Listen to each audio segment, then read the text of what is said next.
Écoutez, avec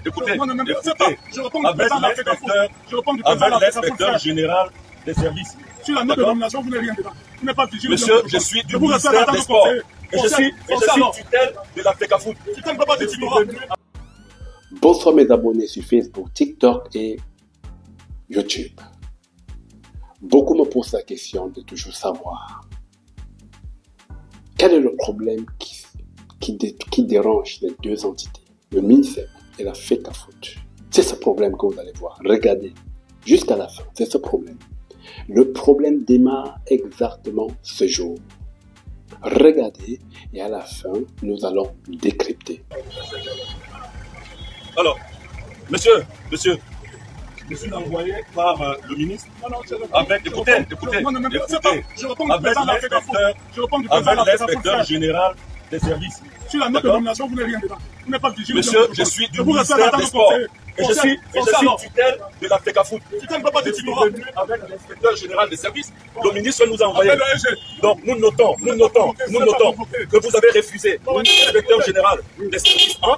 Et nous prenons un. Vous n'êtes pas concerné. Vous n'êtes pas concerné. Alors, en ce qui concerne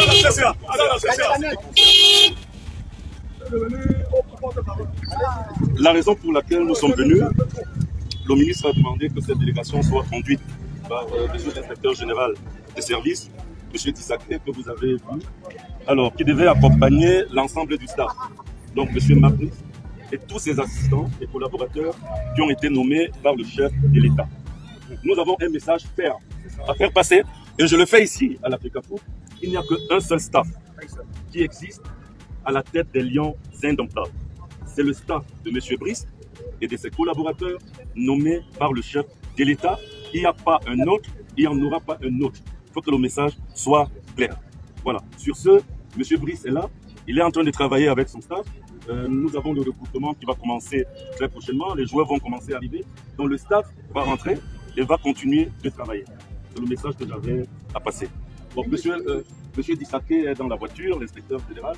Donc je vais le retrouver dans le véhicule et nous allons rendre compte au ministre des Sports. Ok. Comme vous le voyez si bien, vous avez visionné, cette histoire démarre il y a de cela 11 mois jour pour jour, où M. Marc Brice est imposé à la FECAFOOT comme l'entraîneur sélectionneur des Lions indomptables. Il est imposé. Pourquoi? Parce qu'il a signé il a paraphé sur son contrat au niveau du ministère. La FECAFOOT n'a jamais donné son mot d'ordre. Et vous savez tout ce que ça a entraîné comme problème. Et là, la haine a grandi. Les lanceurs d'alerte ont été monnayés, les journalistes monnayés pour salir l'image de notre légende. Je dis toujours et je répète, Samuel Eto'o, on ne façonne pas Samuel Eto'o. Nous avons beau eu Samuel Eto'o, nous avons Aboubacar Vincent. Ce sont des joueurs qu'on ne remplace pas d'un coup. Et ce que Samuel Eto'o a fait de sa vie, il a plutôt ouvert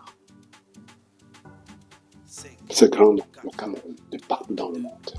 Beaucoup ne le savent pas et beaucoup s'identifient. Je vois beaucoup qui tirent sur Samuel Eto'o aujourd'hui. Ce sont des personnes qui ont jubilé quand Samuel Eto'o jouait, qui ont jubilé quand Samuel Eto'o remportait la Champions League, qui ont crié, qui ont pu déboire, qui ont pu saouler même avant d'arriver à la maison parce que Samuel Eto'o remportait la Coupe d'Afrique des Nations, parce que Samuel Eto'o était meilleur ballon d'or. Aujourd'hui, ils sont ceux-là qui veulent vraiment la chute de ce gars. On trouve rare des personnes comme nous quand nous avons choisi un camp, on maintient le camp. Je soutiens Samuel Eto'o aujourd'hui, demain et après-demain. Et je ne vais jamais le trahir. Pourquoi? Parce qu'il a beaucoup apporté pour le football africain. Et aujourd'hui, il continue à travailler là-dessus. Il a fait des efforts. Il est entré au comité exécutif de la CAF. Exécutif à saluer. Mais jusque-là, on continue à fusiller sur lui. Vous avez remarqué qu'hier, on a invité Ben, on a invité Nditap. Ils sont allés descendre Samuel Eto'o. On peut détester quelqu'un comme ça, mes frères. Qu'a-t-il fait pour mériter ça? Regardez que la maman de la légende a eu son anniversaire. Si elle lit les journaux, elle voit ce qu'on fait sur son fils. Elle voit tout ce qu'on dit de son fils. Si elle lit seulement ce qu'on dit de son fils, pensez-vous que cette maman va vivre longtemps? Pensez-vous que cette maman va vivre longtemps? Mais il faut vous dire, tout karma se paye ici-bas. Tout ce que vous faites à ce monsieur, la réplique va être très forte. Et vous le savez, c'est quelqu'un qui ne parle pas beaucoup, mais qui contre-attaque tout doucement. Vous le piétinez, nous sommes là pour acheter ses problèmes. Nous sommes là pour le défendre. Parce qu'il ne fait rien de mal. Laissez que son mandat finisse et il va vous faire le bilan. Il peut partir. Mais ne vous inquiétez pas. Il va faire à la George Weah au Cameroun. Laissez, il va finir à 51 ans quand il va prendre.